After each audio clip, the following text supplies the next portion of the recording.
Hello, welcome to the show. We have an incredible guest on today. Special teams assassin, upside down quarterback for the Hawaii Rainbow Warriors Boca Raton Bowl champion, which huge, Jack Mowrey. Welcome to the show, man. Yo, baby, I'm excited. So I want to talk through, because your journey is a little bit different than what we see from five-star guys, all these other things. And I don't know if people got the upside down quarterback joke, but you are the long snapper for the Hawaii Rainbow Warriors. You just transferred there this spring. You were on JMU, which not to toot your horn, but I think you were like 20-6 at JMU. Not half bad. I would like to say you had a pretty decent role in that. But what is being a long snapper? How do you get to college football? Because that is it's not on recruiting boards. It ain't on nothing. Like, how did you get to JMU? Yeah, man. I mean, so it's definitely a unique process. I would say kind of similar to the likes of a quarterback, and like the kickers and the punters and long snappers are all in that same boat where you're one of the last people to get offered. They wait to see where the roster plays out, where they fit in, and then where you kind of get your where you can get your offers from. So you go to things like there's kicking camps. I was always a homer for Foles Kicking, which is a camp. A guy named Jamie Foles, they're kind of like a ranking service. So you go there, snap some footballs, get ranked, and they kind of like place you as however the best they think you are in the country. And then from there, man, honestly, it's just you show up to a college camp, and if you snap the shit out of the football, then they're going to give you an offer. That's kind of how it works.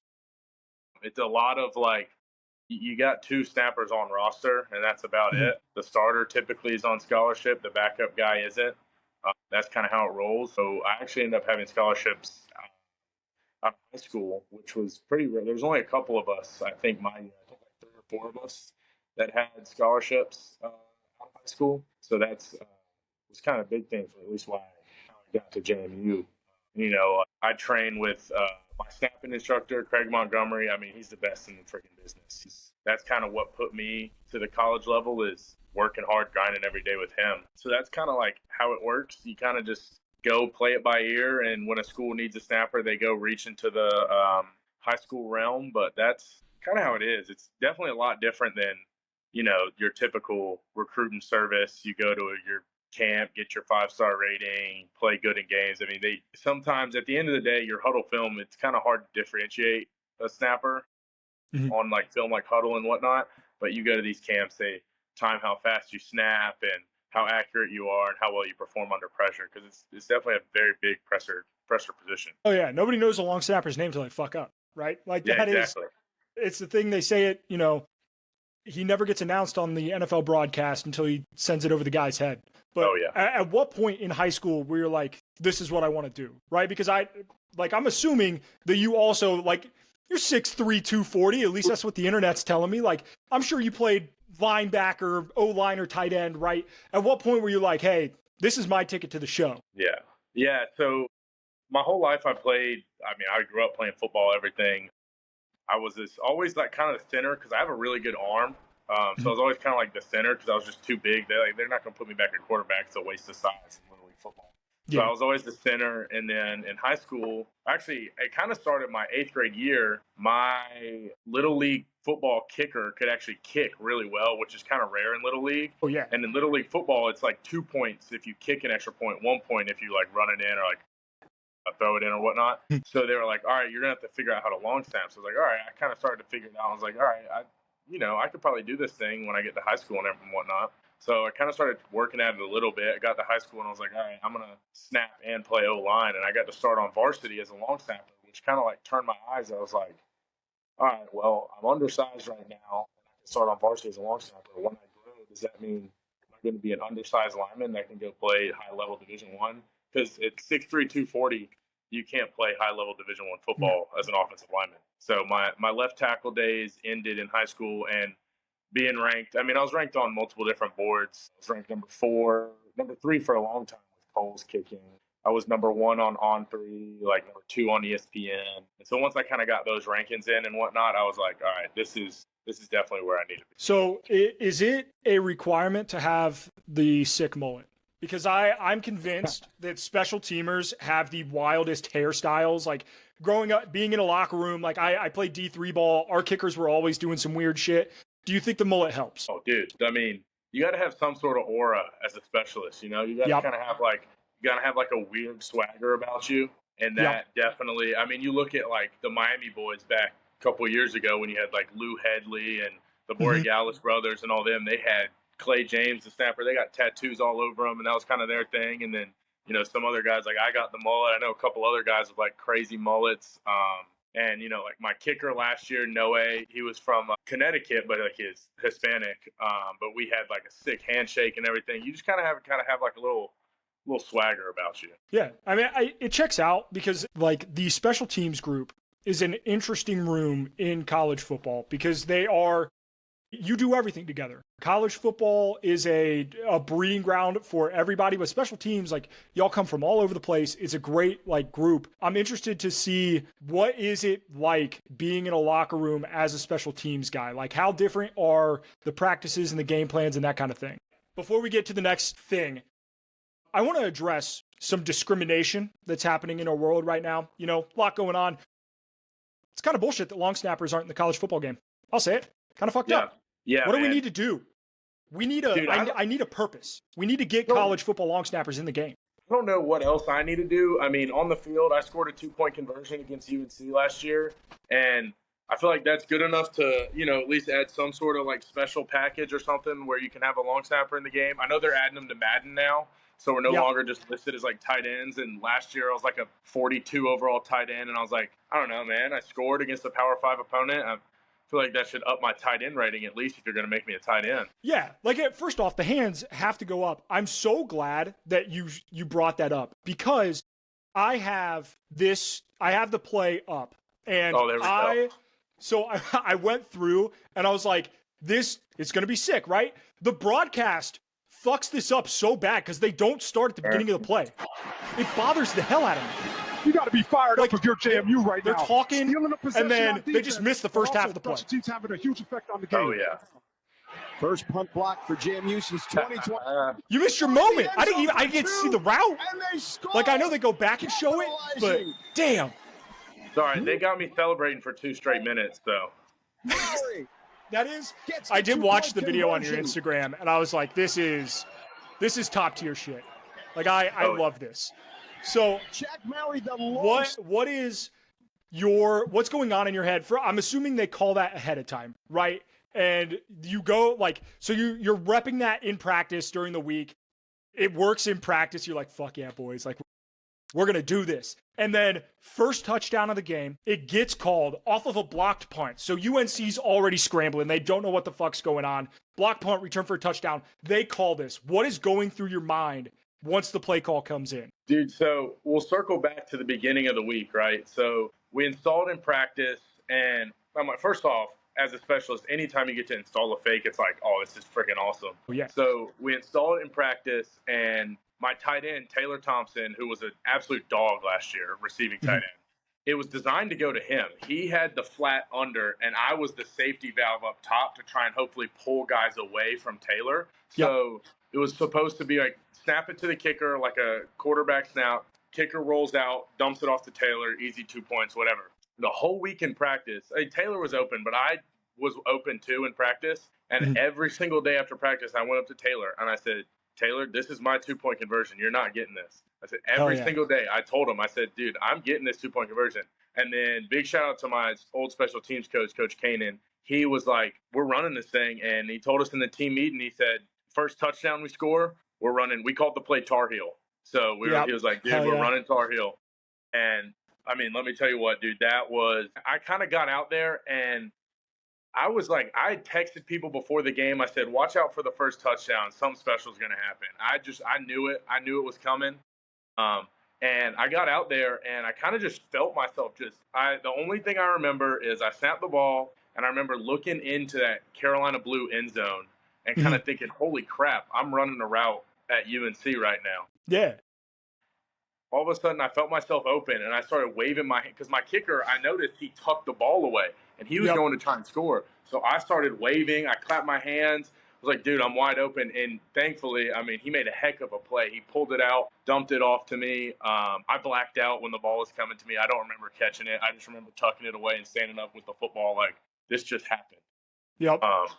And I mean, it was unbelievable. It was surreal. I just had to get the crowd hype a little bit because, there were 60,000 UNC fans that I had to, send home real quick. So, yeah, it was an incredible, and that game, awesome. The whole season, great. I want to talk briefly. I know he wasn't the head man at JMU last year, but he was your first year there. Coach Sig got all of the love at Indiana last year. But what he did at JMU was phenomenal. What he did prior to getting to JMU was excellent.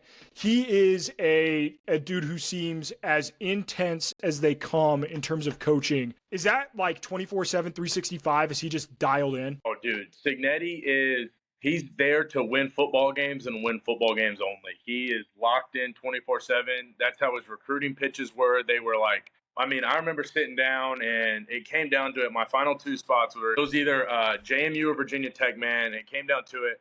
And I sat down week one in Cignetti's office and he's like, all right, dude, what do you need a seat? He's like, let's get this done. And he was like, I want you to come. And I was like, kind of like took me off guard. I hadn't really had a recruiting pitch like that. And I'd been to JMU a lot and built a good relationship with them. And he was just like, I mean, that's what it was. He was just straightforward. And a couple weeks go by and they were playing App State, and it was that miraculous 28-3 comeback. Yeah.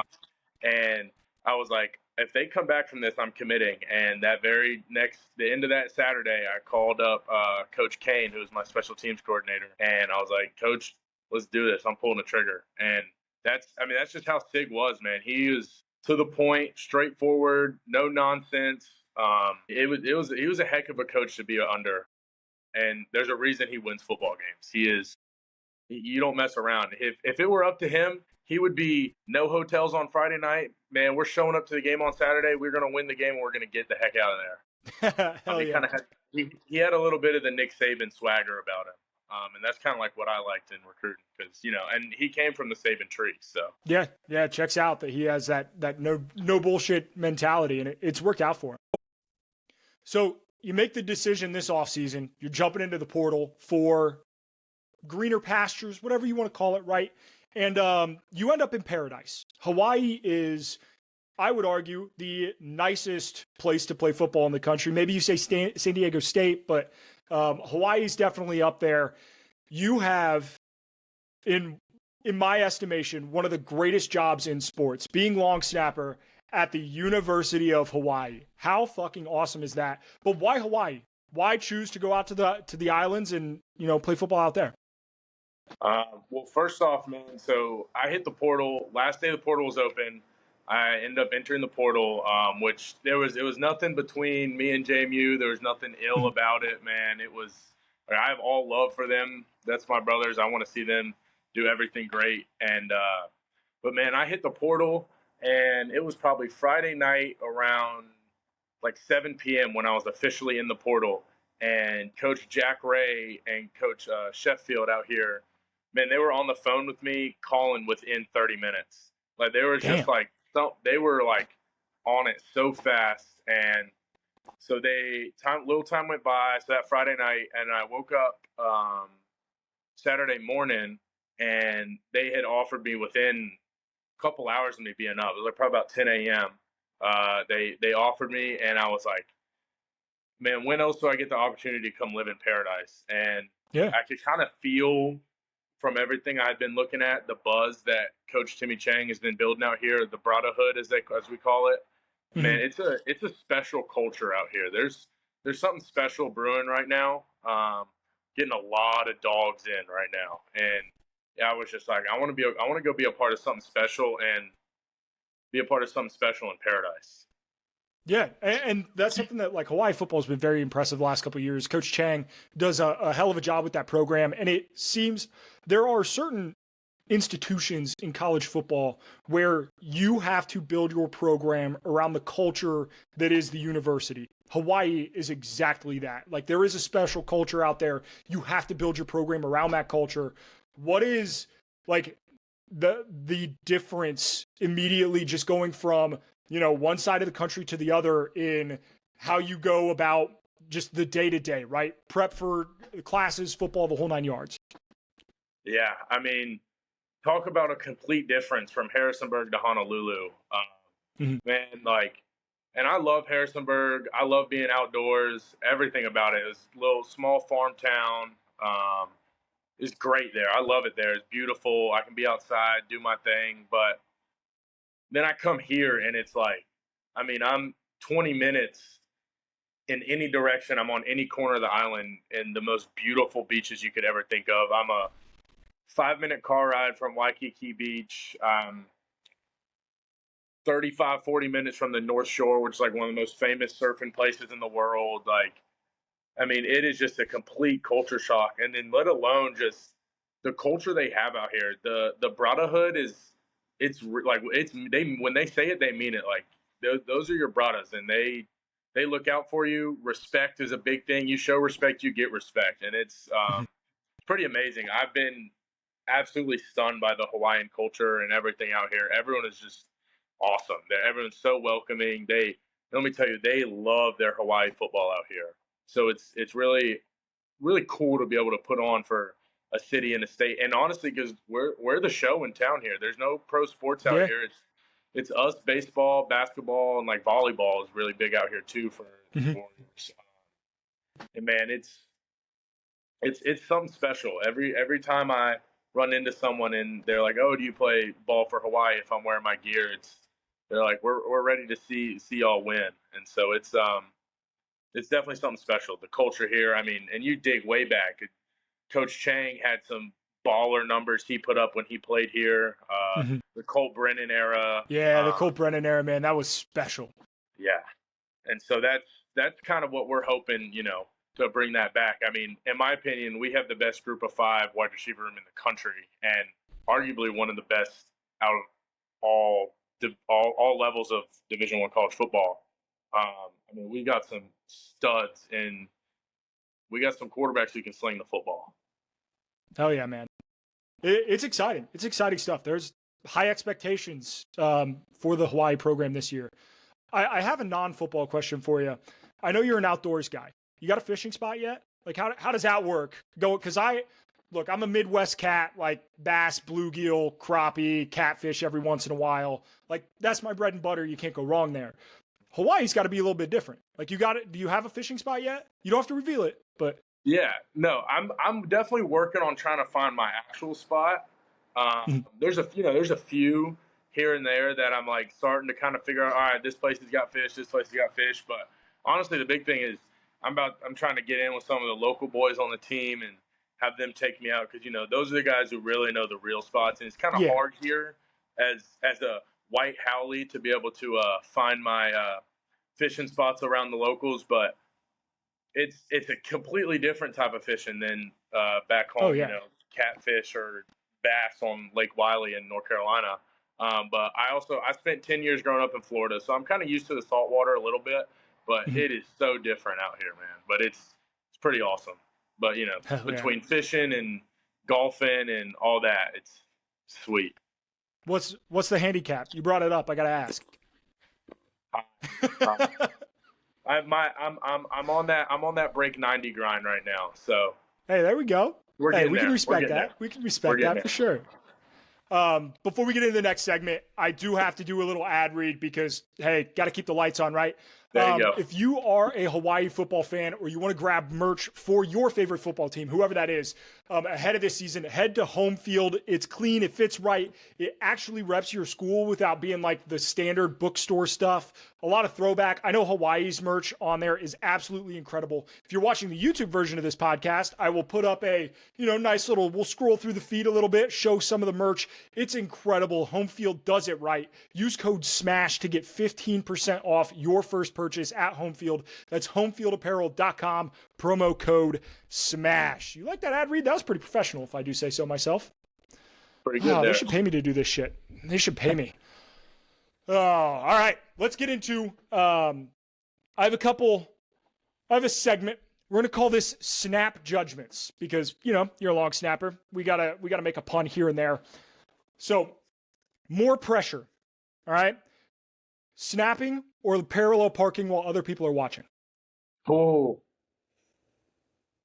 I'm probably going to go in-game long snapping because I would like to consider myself a pretty good parker.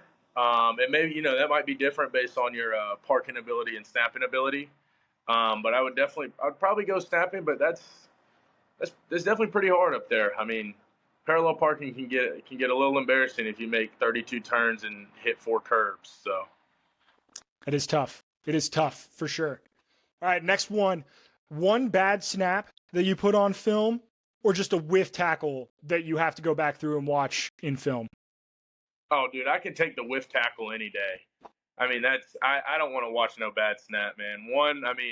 As a long snapper, we're just like kickers. We're weird. We have to be absolutely perfect. That's what we strive to be. I mean, you don't get many chances for it anyway. So if I whiff a tackle, I'm the long snapper. I'm there to feed it into my 3-star linebacker who's running right next to me to absolutely obliterate him anyway. So, hey, that's fair. That's not your job. That doesn't pay your bills. Exactly. All right, who is the what's the better position on a football team, kicker or punter?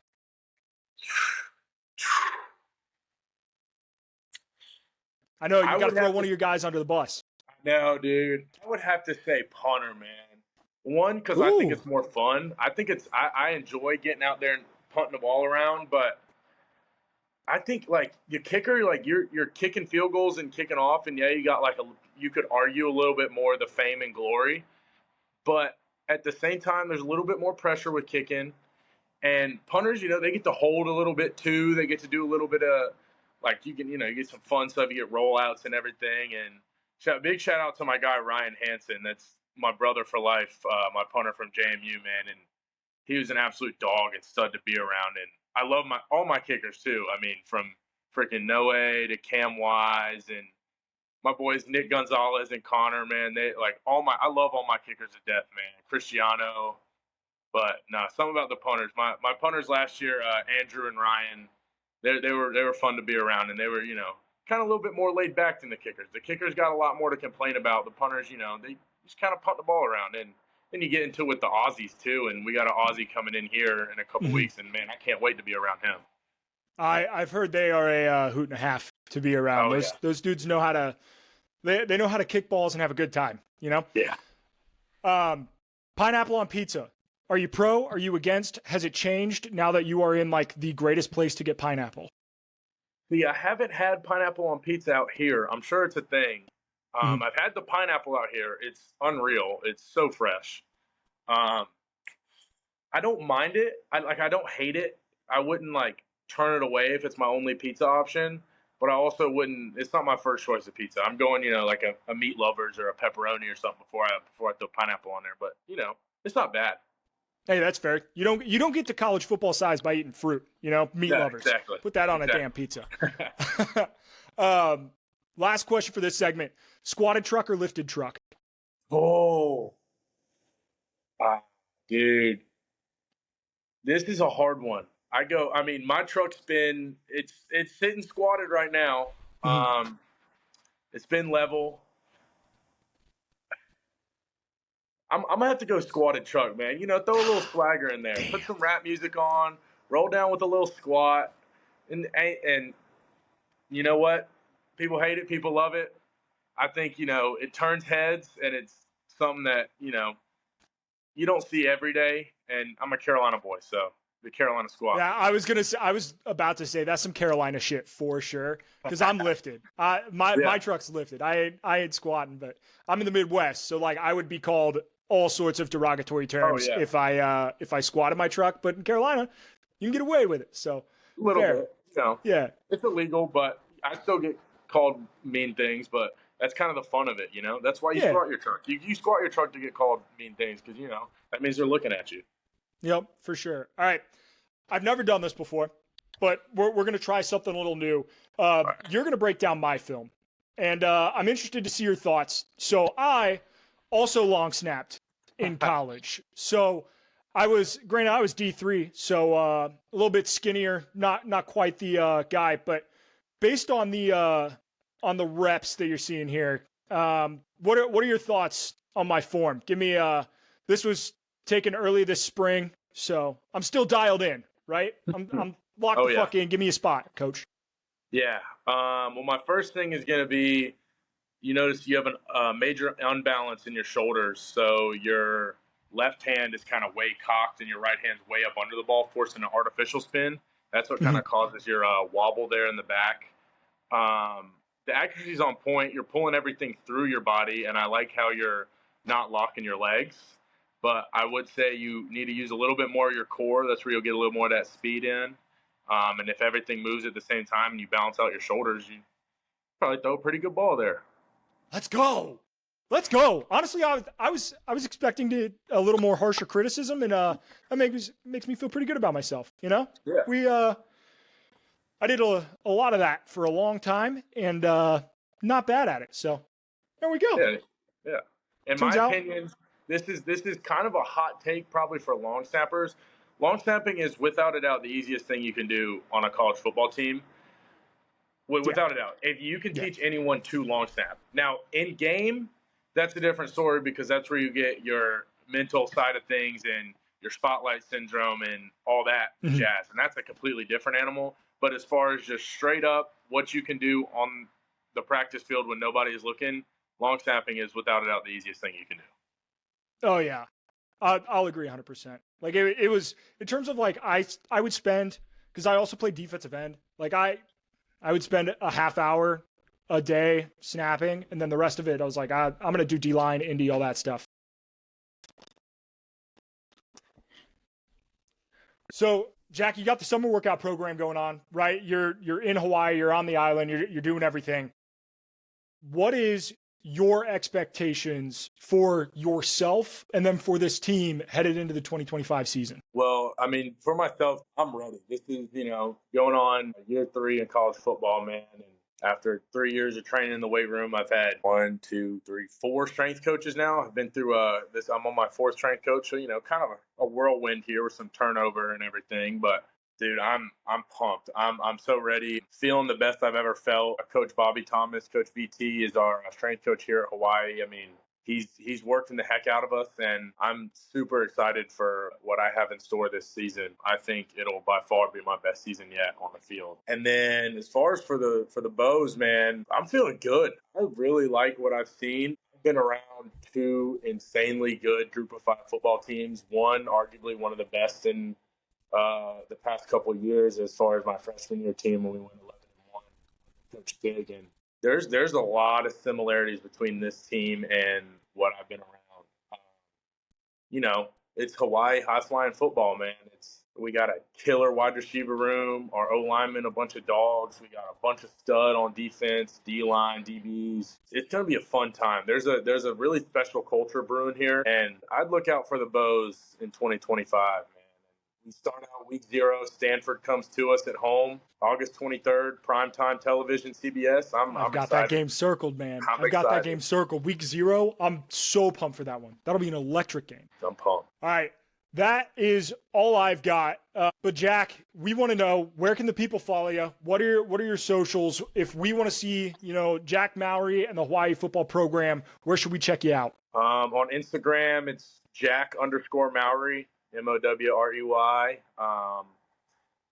Twitter, or X, I guess I should call it now. It's Twitter. It'll always be Twitter. It's Jack Mowrey 13, and then if you want to see the fun side of things, you can go head over to the TikTok. It's Jack Mowrey. There we go. We'll link all those in the description if you're watching on YouTube, or in the description of the podcast if you listen to the audio version. Jack, once again, thanks for coming on, brother. We appreciate you. If you are made it to the end of the episode, like and subscribe. Be a friend. Tell a friend. And if you have a college football player that you want to see on the show, let me know. I will do my best. Jack, you were somebody who followed me first, actually. I was like, this dude, I'm going to be honest. I saw the pictures of the truck and I saw the pictures of you hunting, and I was like, yeah, me and this guy will get along. So shot you DM, got you on the show. If you guys have somebody you want to get on the show, let me know, and we will see you in the next one.